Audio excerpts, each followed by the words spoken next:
Hi అండి. అందరికీ నమస్కారం. Welcome to my channel. ఈ వీడియోలో ప్రభుత్వ ఉద్యోగులకు శుభవార్త అండి. 10,579 రూపాయలు విడుదల. సో, ఇక నుంచి పూర్తి పెన్షన్. దీనికి సంబంధించిన తాజా సమాచారమే మనం ఈ వీడియోలో తెలుసుకోబోతున్నాము.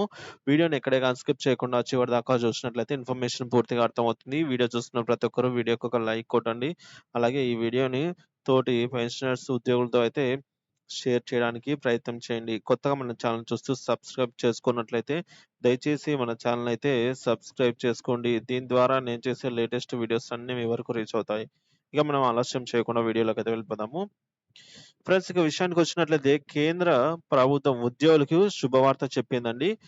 ఏదైతే కొత్త పెన్షన్ స్కీమ్ ఇచ్చేందుకు కేంద్ర క్యాబినెట్ గ్రీన్ సిగ్నల్ ఇచ్చింది. ఆగస్టు 24 నిన్నటి రోజున జరిగిన కేంద్ర క్యాబినెట్ సమావేశంలో ఈ కీలక నిర్ణయం అయితే తీసుకున్నారండి. సో, ఇక నుంచి కొత్త పెన్షన్ స్కీమ్ అనేది రాబోతోంది. కేంద్ర ప్రభుత్వ ఉద్యోగులకు విజ్ఞాన్ ధార పేరుతో కొత్త యూనిఫైడ్ పెన్షన్ స్కీమ్‌ను తీసుకొని వస్తున్నట్లు కేంద్ర మంత్రి అశ్విని వైష్ణవ్ చెప్పారు. 25 ఏళ్ల సర్వీసు పూర్తి చేసుకున్న వారికి పెన్షన్ అందిస్తామని తెలిపారు. ఇందుకోసము 10,500 రూపాయలు ఖర్చు చేసినట్టుగా కేంద్ర మంత్రి అయితే వైష్ణవ్ మాట్లాడుతూ తెలిపారన్నమాట. సో, ప్రభుత్వ ఉద్యోగుల కోసం ఏకీకృత పెన్షన్ పథకాన్ని అంటే యూపీఎస్, మనకు చాలా మందికి యూపీఐ తెలుసు. యూపీఐ అంటే యూనిఫైడ్ పేమెంట్ ఇంటర్ఫేస్.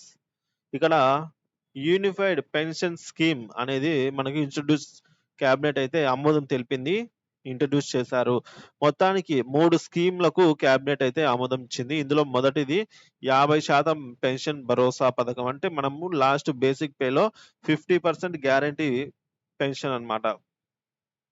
రెండోది కుటుంబానికి భరోసా పెన్షను. ఇక మూడవది ఏకీకృత పెన్షన్ స్కీమ్ అంటే యూపీఎస్ దీని నుంచి దాదాపుగా 23 లక్షల మంది కేంద్ర ప్రభుత్వ ఉద్యోగులు అయితే బెనిఫిట్ పొందుతారు.